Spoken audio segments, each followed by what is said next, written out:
मक्खन खा लें या फिर मक्खन किसी चीज के साथ खाएं? नहीं नहीं, मक्खन खा लें उसका, मतलब गाय कोई का रोटी के मक्खन। साथ खा वो ले? तो आपकी मर्जी है, अगर ऐसे आपका दिल करता है तो खा लें, वरना रोटी वगैरह के साथ खा लें। हम्म वैसे आमतौर पर ऐसे इसको खाने से ज्यादा फायदा होता है। अगर हम्म मक्खन खाने आपकी आदत नहीं है हम्म तो फिर इसके साथ कोई और चीज रोटी वगैरह मिलाकर खा लें।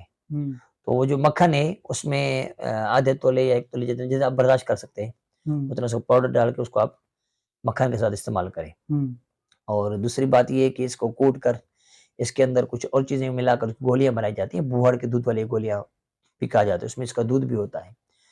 वो भी आम तौर पर मिलती भी हैं गोलियाँ, वो जैसे जनन वगैरह का मर्ज़ होता है उसके लिए मुफ़ीद होती हैं और खून के लिए मुफ़ीद होती हैं। अच्छा। और अच्छा इसके जो बूहड़ के दरख्त के जो पत्ते होते हैं, ये भी काम के होते हैं। ये जो पत्ते होते हैं जब ये लाल हो जाते हैं ना, पक जाते हैं, तो इनको धोकर इनका काढ़ा बनाया जाता है।